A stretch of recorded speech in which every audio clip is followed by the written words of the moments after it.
Picture this, a bustling petrol pump in India, a hive of activity under the scorching sun.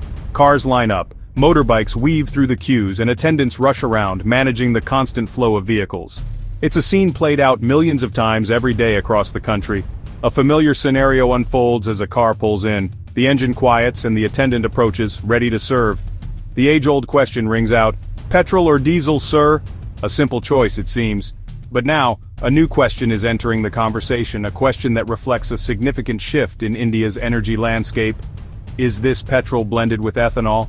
This seemingly simple query opens up a complex web of environmental concerns, economic strategies, and technological considerations. The news is filled with discussions about the government's ambitious E20 rollout. Headlines scream about policy changes, potential benefits, and possible drawbacks. The nation is engaged in a lively debate about the future of its fuel. Online forums are buzzing with opinions and experiences. Some drivers are vocal about their concerns, claiming a noticeable dip in fuel mileage after switching to ethanol-blended petrol.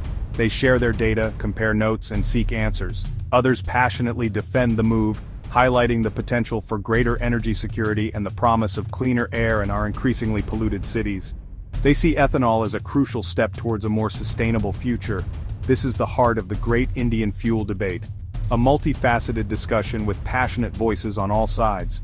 Experts clash, studies are cited, and the public grapples with the implications of this nationwide transition. The central question looms large. Will ethanol-blended petrol ultimately harm your vehicle, leading to costly repairs and decreased performance, or is it in fact the key to unlocking a greener, more sustainable future for India?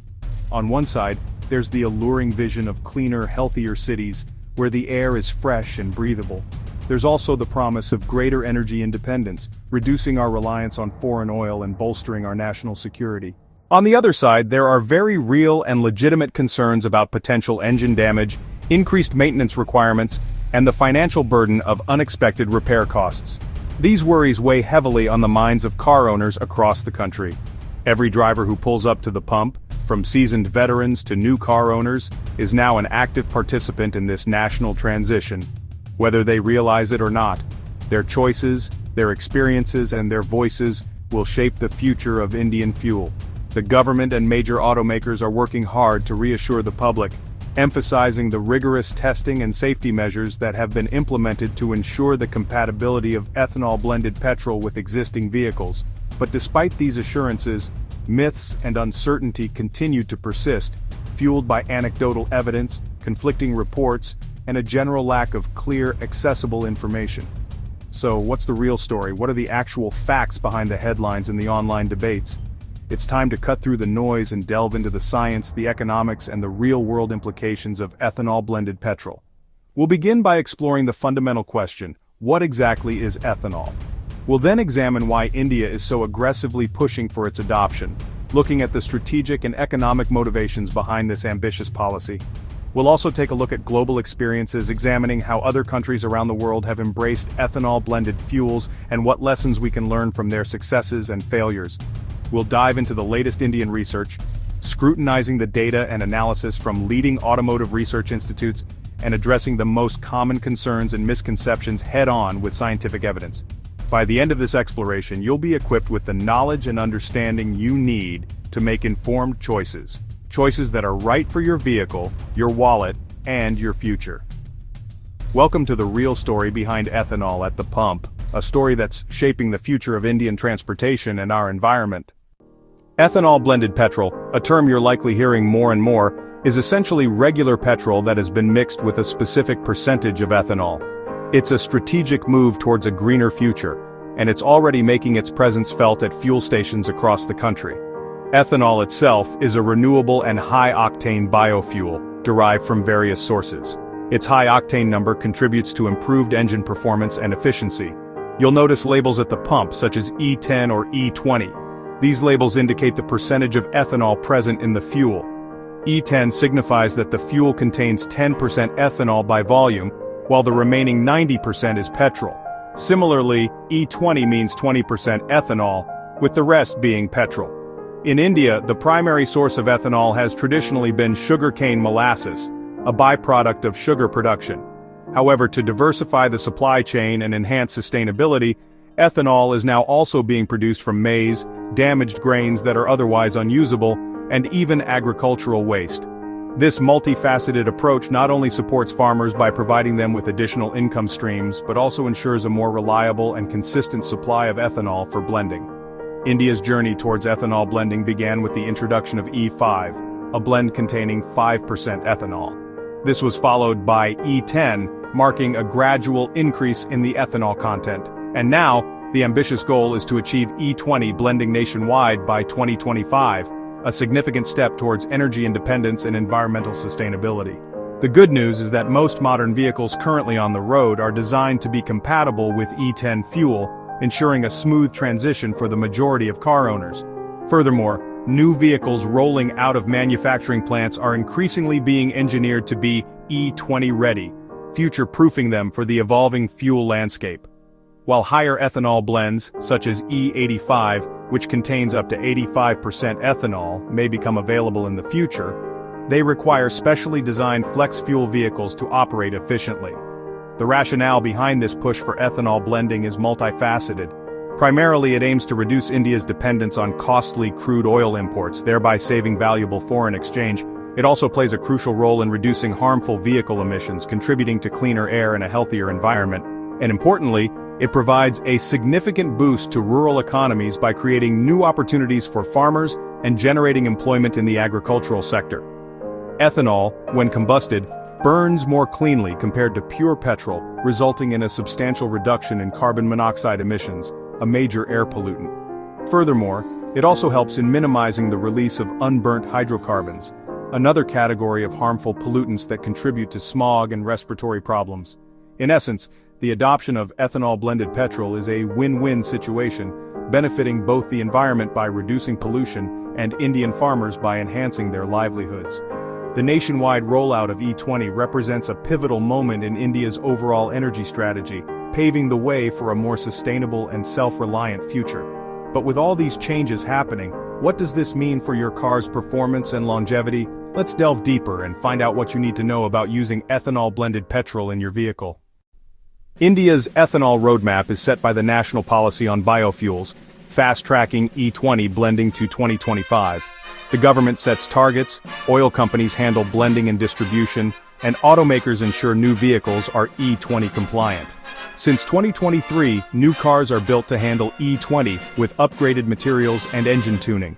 Research institutions rigorously test for durability and performance. The goals are clear: save foreign exchange, cut emissions, and boost farmer incomes. Ethanol blending links energy security with rural prosperity. It's a bold step toward a self-reliant, cleaner India. But how does the world do it? Let's take a look. India isn't alone. Ethanol blending is a global trend. Brazil leads with over 40 years of high ethanol blends and flex-fuel vehicles.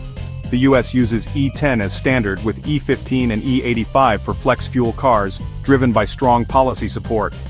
Europe mandates renewable fuel use, with E5 and E10 common, and some countries pushing E85 with tax breaks. These examples show ethanol blending is practical and beneficial. Success depends on long-term policy, infrastructure, and public trust. India can learn from these models to avoid pitfalls and ensure a smooth transition. The world's experience proves large-scale ethanol blending works. But what about your engine? Let's get technical. Ethanol is different from petrol. It absorbs water and acts as a strong solvent. In older vehicles, this can cause phase separation or dislodge debris, leading to clogged filters or injectors. Ethanol can corrode certain metals and degrade old rubber or plastic parts, especially in pre-2008 vehicles. Modern cars use ethanol-resistant materials and advanced filtration, minimizing these risks. Ethanol's higher octane rating actually helps prevent engine knocking. However, it has lower energy density, so E20 may slightly reduce mileage, usually by 3 to 5%. For most new vehicles, E20 is safe and may even improve performance. The real issues are for much older cars not designed for ethanol blends. So, is the fear justified? Let's separate fact from fiction. Myths about ethanol-blended petrol are everywhere, swirling around conversations at fuel stations and online forums alike.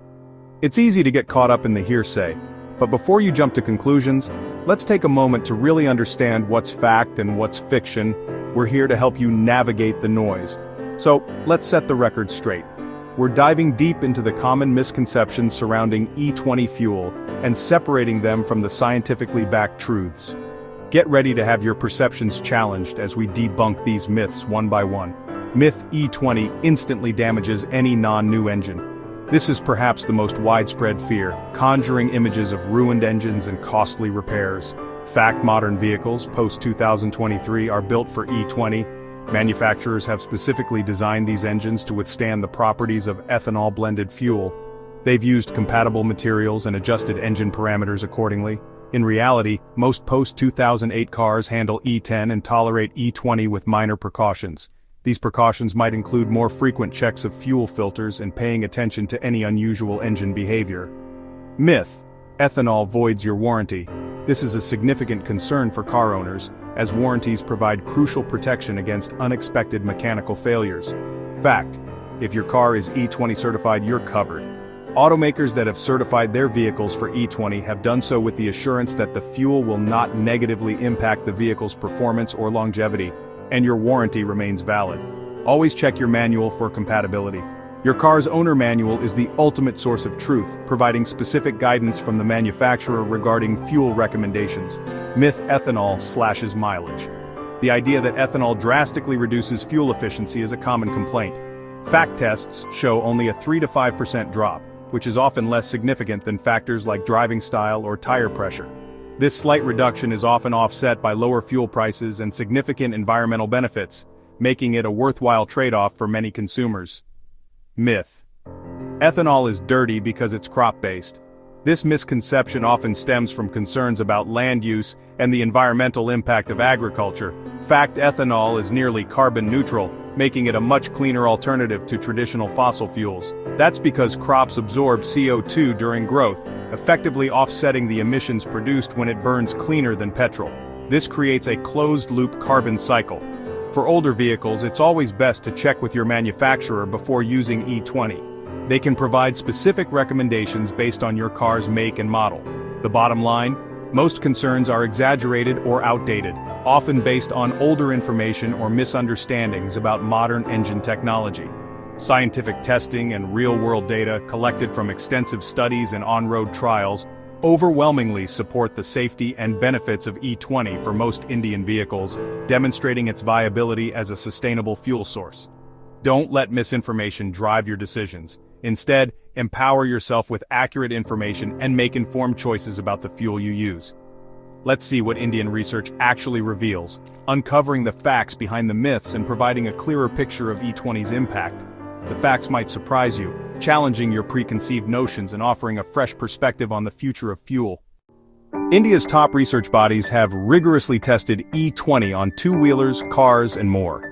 Vehicles ran thousands of kilometers on E20, then engines were dismantled and inspected. Results: modern E10-compliant vehicles showed no abnormal wear or corrosion on E20. Power and torque remained stable. Sometimes performance even improved due to ethanol's higher octane. Emissions dropped significantly, up to 50% less carbon monoxide in two-wheelers, 30% in cars. Hydrocarbon emissions also fell. For most drivers, the difference between E10 and E20 is barely noticeable, except for cleaner air. The science is clear: E20 is safe for modern vehicles and good for the environment. Ethanol blending brings big national benefits: energy security, cleaner air, and stronger rural economies. It cuts oil imports, saves foreign exchange, and helps India meet climate goals. Farmers gain a stable market for crops, boosting rural incomes and investment. Sugar mills diversify, becoming more resilient. For vehicle owners, the main downside is a slight drop in mileage, about 3 to 5% for E20. Owners of older vehicles may need to replace some fuel system parts to avoid leaks or degradation. Overall, the pros far outweigh the cons for most Indians. Ethanol blending is a win for the nation, the environment, and the rural economy. But what's next for Indian motorists? E20 is just the beginning. India's fuel future is evolving fast. All new cars are now E20 ready, tuned for performance and efficiency. Flex fuel vehicles, FFVs, are on the horizon, able to run on any blend up to E85, giving drivers more choice. This shift will boost rural economies, create jobs, and reduce urban migration. Farmers are becoming key players in India's energy sector. For most car owners, E20 is safe and beneficial. Engine damage fears are largely myths. The move to E20 is a well-researched, strategic step for India's future. Check your owner's manual for compatibility and follow manufacturer guidelines. Embrace the change. You're helping build a cleaner, more self-reliant India. The ethanol revolution is here, and you're at the wheel.